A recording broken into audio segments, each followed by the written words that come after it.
Hello student, welcome back.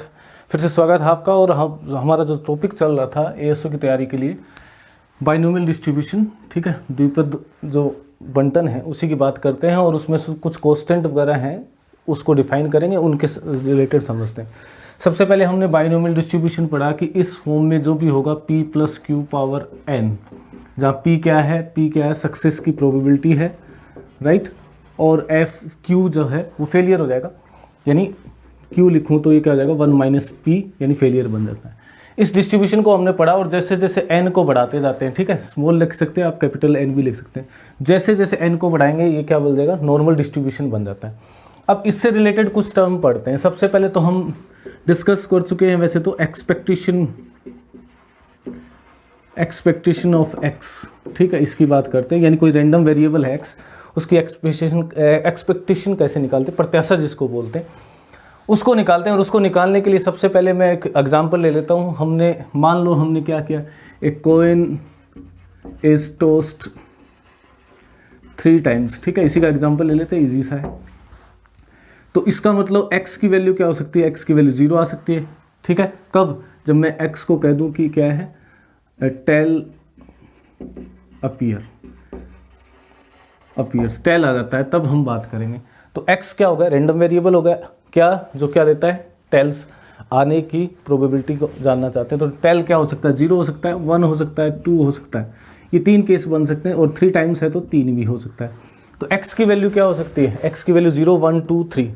अब 0 का मतलब क्या होगा, एक बार भी टेल नहीं आए तो उसकी प्रोबेबिलिटी क्या होगी, देखिए प्रोबेबिलिटी निकालते हैं pi, इसको xi से भी लिख सकते हैं, x भी लिख सकते हैं। अब इसकी प्रोबेबिलिटी क्या होगी, एक बार भी टेल नहीं आया, यानी एक पहली बार भी नहीं आया, दूसरी बार भी हेड आया और तीसरी बार भी हेड आया, तो इसका केस बन गया 1/8। ऐसे ही अगर एक बार हेड आए, ये हेड आ गया, बाकी टाइम क्या रहा, सॉरी टेल आए और 2 बार क्या हो गया, हेड आ गया, तो इसकी प्रोबेबिलिटी क्या होगी 1/8। लेकिन ऐसे 3 केस हो सकते हैं, मैंने आपको बताया हुआ 3/1, ये लो, तो ये कितना आ जाएगा 3/8 केस हो जाएंगे। फिर 1/2 टेल आए, फिर टेल आए और फिर हेड आ जाए, उसकी प्रोबेबिलिटी, अब ये कितने केस हो सकते हैं, 2 टेल आने का मतलब 1 2, ठीक है, 2 3 और 1 3। वो फिर से मैंने आपको बताया था कि 3/1 लिखेंगे और वही सब सिंपल सा है 3/8, यानी प्रोबेबिलिटी हमने सीख ली है कैसे निकालते हैं, 1/2 1/2 1/2, तीनों बार टेल आए और ये 1/8 हो गया। अब मैं एक्सपेक्टेशन की बात करता हूँ, एक्सपेक्टेशन ऑफ x, जो मेरा वेरिएबल है x, उसकी एक्सपेक्टेशन वैल्यू क्या होगी।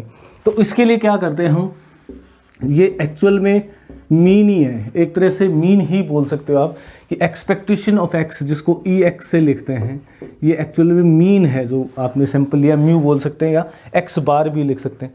कैसे, देखिए अभी करते हैं।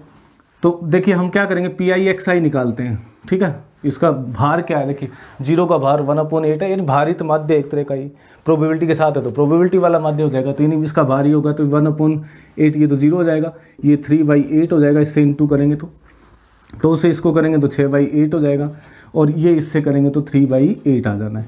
और ये हमने पढ़ाई था कि इनका सम हमेशा क्या होगा, 1 होगा अगर रैंडम वेरिएबल है, तो 3 जितने भी केस हैं सबका रैंडम वेरिएबल की प्रोबेबिलिटी का सम 1 आ जाएगा।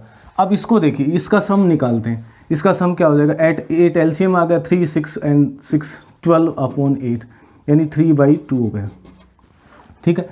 तो यही हमारी क्या है, एक्सपेक्टेशन ऑफ x का मतलब हो गया ये वैल्यू कि ex1 ex2 ex3 plus ex4, ये इसकी प्रॉपर्टी भी है कि पूरे का निकालते हैं तो टोटल का सम क्या होगा, पहला x1 का मतलब 0 है, x2 का मतलब ये है, x3 का, तो एक्सपेक्टेशन ऑफ x1 के लिए प्रोबेबिलिटी एक्सपेक्टेशन क्या है 3/8, यानी इन सब का सम आ गया। और इसको मैं ऐसे भी लिख सकता हूँ, सम ऑफ PIXI, यहाँ प्रोबेबिलिटी ले रहे हैं, ठीक है, जहाँ पे प्रोबेबिलिटी होगी वहाँ पे n आ जाएगा, प्रोबेबिलिटी नहीं होगी जहाँ पे, वहाँ पे n आ जाता है, तो वो एक्सपेक्टेशन वैल्यूज़ बन जाती हैं, प्रत्याशा जिसको बोलते हैं, और ये आ जाएगा आपका 3/2 और ये बन गया आपका 1.5। तो यानी इस प्रोबेबिलिटी डिस्ट्रीब्यूशन के लिए जो मीन है, एक्सपेक्टेशन वैल्यू जो है, एक्सपेक्टेशन ऑफ x है, वो क्या है 1.5 है, जिसको मैं म्यू भी लिख सकता हूँ। तो सर अगर ये म्यू है तो अगर हमें मान लो ये पता ही ना हो कि 3 बार टॉस किया ये किया, तो इसकी एक्सपेक्टेशन क्या आएगी, एक्चुअल में जो आएगी वो प्रोबेबिलिटी फंक्शन से निकालते हैं हम, उसकी भी बात करेंगे। तो उससे पहले एक बार थोड़ा सा और निकाल लेते हैं, वेरिएंस निकालते हैं इसका, ठीक है, वेरिएंस निकालते हैं। वेरिएंस क्या होगी, वेरिएंस में क्या होता है, पी आई एक्स आई का स्क्वायर निकाल दो आप, ठीक है। तो यानी इसको फिर एक बार इससे इंटू कर देंगे और वैल्यूज जो आएंगी वो फिर से 0 आ जाएगी। ये इससे इंटू करेंगे 3/8 आ जाएगा, फिर इससे वापस इंटू करेंगे 12/8 आ जाएगा, और इससे वापस इंटू करेंगे तो 9/8 आ जाएगा। और इसका सम जो है वो यह लिख देता हूँ मैं, ये देखिए 8 तो एलसीएम हो गया, 9 12 21 और 3 24 यानी 3 आ जाएगा, ठीक है जी। ये क्या होगी, वेरिएंस होगा। वेरिएंस क्या होगा फिर, sum of P I X I square minus expectation of X का स्क्वायर, ठीक है, यही करते हैं। अपॉन में पी आई आता है, तो पी आई तो उनका सम तो 1 है, तो उसको लिखने की ज़रूरत नहीं पड़ती है, ठीक है। या ऐसे कर लो आप, पी आई से इंटू कर दो, पी आई से डिवाइड कर दो, बात एक ही है। वो P I X I square क्या है मेरा, 3 है, माइनस ये कितना है 1.5 का स्क्वायर है, तो ये कुल मिला के आ जाएगा 3 माइनस 2.25 यानी 0.75, ये इसका वेरिएंस हो गया। ये हम बात कर रहे हैं बाइनोमियल डिस्ट्रीब्यूशन की, जिसमें बर्नौलीज ट्रायल होते हैं। अब इसको एक्सपेक्टेशन निकालते हैं, ये तो क्या हो गया, एक स्पेशल केस हो गया। इसका मतलब क्या है, ये समझाने के लिए कि एक्सपेक्टेशन क्या है। डायरेक्ट अगर मैं कहूँ कि ये तो म्यू है, और ये हम ये भी जानते हैं वेरिएंस होता है वो क्या होता है, μ2 होता है, या जिसको क्या बोल देंगे आप, म्यू के लिए हम मोमेंट यूज़ करते हैं। देखिए पहला मोमेंट हमेशा क्या होता है, फर्स्ट मोमेंट हमेशा और उसके रिस्पेक्ट में, मीन के रिस्पेक्ट में लेते हैं, वो मीन ही होता है। और दूसरा मोमेंट होता है वो स्टैंडर्ड स्क्वायर होता है, वेरिएंस होता है, इसलिए μ2 आ जाता है। या मैं इसको कह दूँ सिग्मा स्क्वायर आ रहा है मेरा, ठीक है। तो ये हमें समझ आ गया। अब डायरेक्ट लिखे, मान लो बाइनोमियल डिस्ट्रीब्यूशन की बात करें तो कुछ टर्म्स हैं इसमें। चलिए बात करते हैं इंपॉर्टेंट प्रॉपर्टीज़ की किसके, बाइनोमियल डिस्ट्रीब्यूशन की। तो सबसे पहले तो प्रोबेबिलिटी देखिए, बाइनोमियल डिस्ट्रीब्यूशन होता है P + Q या Q + P से लिखते हैं, मान लो स्टार्टिंग से लिखते हैं Q + P, बढ़ती पावर होंगी ना P की, N, ये लिखा। तो इससे मेरे को क्या रिजल्ट मिला, एक चीज़ तो मेरे को समझ आ गई, इसका डिस्ट्रीब्यूशन लिखूंगा तो देखिए NCR, ठीक है, P पावर R आएगी, Q power N minus R आती है, नहीं सक्सेस फेलियर, मैंने उल्टा लिख दिया थोड़ा सा कि Q को बाद में लिखा है। ये इस पे समेशन लगा दूँ R = 0 से N, तो ये बाइनोमियल डिस्ट्रीब्यूशन देता है हमें, और जिसका ग्राफ हमने पिछले वाले वीडियो में डिस्कस किया कि अब देखिए सबसे पहले n को इनफाइनाइट कर दें, इसको n क्या होगा, tends to infinite. First property देखो, तो ये क्या हो जाएगा, binomial distribution convert to normal distribution, normal distribution की तरफ चला जाता है। ध्यान रखना, ये क्वेश्चन बहुत बार पूछा जाता है कंपटीशन में कि जब n की वैल्यू इनफाइनाइट की यानी बहुत ज़्यादा कर दें तो बाइनोमियल डिस्ट्रीब्यूशन किस में कन्वर्ट होगा, नॉर्मल डिस्ट्रीब्यूशन में कन्वर्ट होगा। सबकी प्रॉपर्टी है। सेकंड प्रॉपर्टी देखो, अगर मैं n को 1 कर दूं तो क्या होगा, n को 1 कर दिया तो Q + P हो गया, इस पे पावर 1, यानी प्रोबेबिलिटी यानी एक्सपेक्टेशन क्या है Q+, यानी ये किस में कन्वर्ट हो जाएगा, ये बर्नौलीज, ठीक है, बर्नौलीज ट्रायल, या जिसको हम क्या बोल सकते हैं, डिस्ट्रीब्यूशन में कन्वर्ट हो जाएगा। और बर्नौलीज डिस्ट्रीब्यूशन यानी इसी का पार्ट है, बर्नौली ने दिया था, इसको भी कई बार बर्नौलीज, लेकिन स्पेसिफाइड करें तो बर्नौलीज में क्या होता है, n की वैल्यू यानी जो फंक्शन होता है वो क्या होता है, P power x Q power 1 - x, या तो फेलियर या सक्सेस, ये दो ही पार्ट में बढ़ता है। जो एक्सपेरिमेंट होता है बर्नौलीज में, 2 पार्ट में डिवाइड करते हैं। देखिए याद रखिए कंडीशंस थी उस पर कि दोनों इंडिपेंडेंट इवेंट होनी चाहिए, और जो एक्सपेरिमेंट है उसको 2 पार्ट बन जाए, एक तो फेलियर और एक सक्सेस, ठीक है जी। थर्ड प्रॉपर्टी देखिए, अब आओ, इसका मीन क्या होगा, किसका, बाइनोमियल डिस्ट्रीब्यूशन की बात कर रहा हूँ, ये इसमें कन्वर्ट होगा। एक बात, इसके मीन की बात करते हैं तो बाइनोमियल डिस्ट्रीब्यूशन है,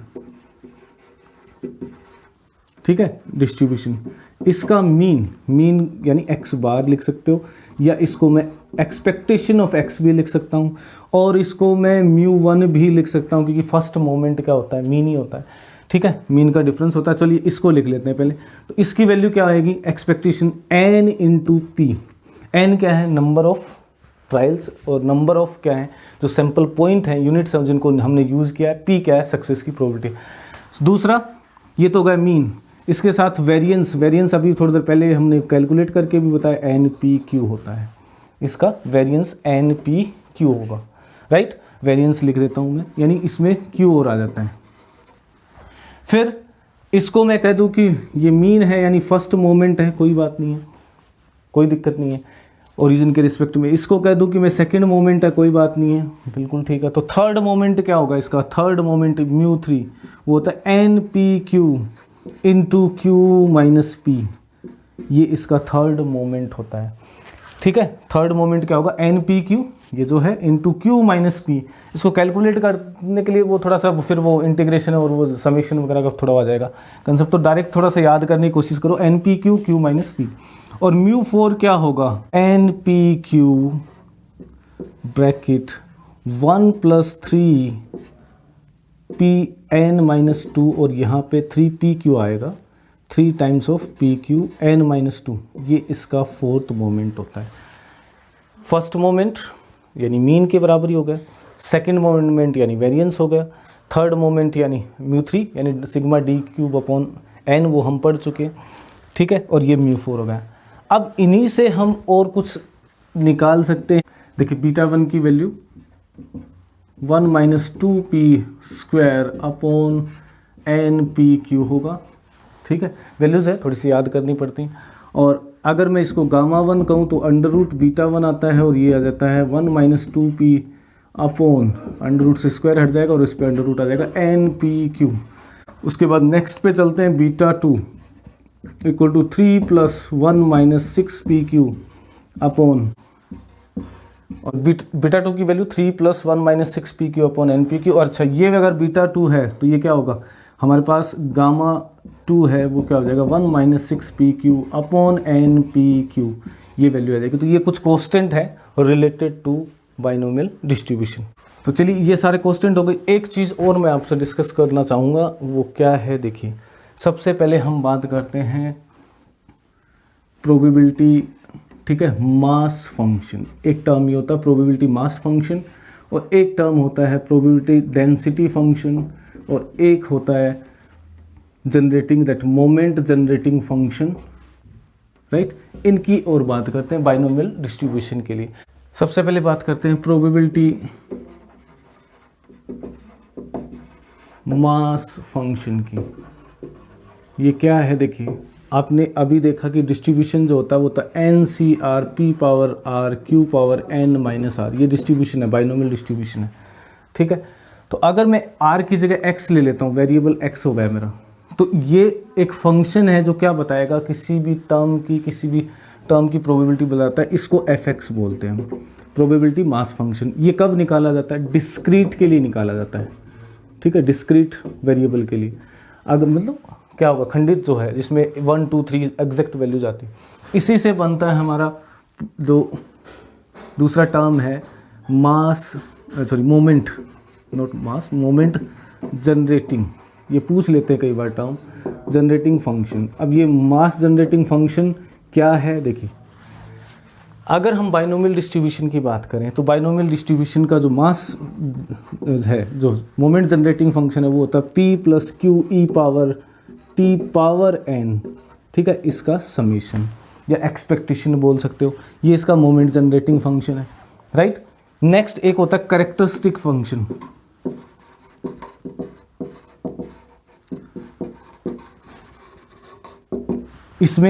इसमें सिर्फ क्या करना होता है, sigma p plus Q आईटा T कर देते हैं, बस आई लगा देते हैं, और इससे क्या डिफरेंस पड़ता है, देखिए डिफरेंस ये आता है कि ये n की सभी वैल्यूज के लिए, सभी मानों के लिए डिफाइन नहीं भी हो सकता है, डिफाइन नहीं होता है। यानी कुछ ऐसे मान हो सकते हैं जहां पे मोमेंट जनरेटिंग फंक्शन डिफाइन नहीं होता है, लेकिन ये आयोटा लगाने से n के जितने भी मान हैं सभी के लिए डिफाइन हो जाता है। ठीक है, डिफाइन हो जाता है। ये बड़ा इंटरेस्टिंग सा क्वेश्चन है, ध्यान रखना कि मोमेंट जनरेटिंग फंक्शन क्या सभी n के लिए डिफाइन है, नहीं, कुछ n के लिए वो डिफाइन नहीं भी हो सकता है, लेकिन कैरेक्टरिस्टिक फंक्शन जो है वो हमेशा डिफाइन होता है। तो मेनली यही पूछ रहे हैं कि इसमें n सभी के लिए डिफाइन होता है कि नहीं होता, कौन सा है जो n की सभी वैल्यूज़ के लिए डिफाइन होगा। जैसे आपको बोल दिया मोमेंट जनरेटिंग फंक्शन बोल दिया, कैरेक्टरिस्टिक फंक्शन बोल दिया, प्रोबेबिलिटी मास फंक्शन बोल दिया, और उपरोक्त सभी, तो इसमें सभी के लिए डिफाइन ये होगा, ठीक है। एन की कुछ वैल्यूज़ के लिए डिफाइन नहीं होता है। तो ये हमारा क्या था, बाइनोमियल डिस्ट्रीब्यूशन था, उससे रिलेटेड कुछ कॉन्स्टेंट थे।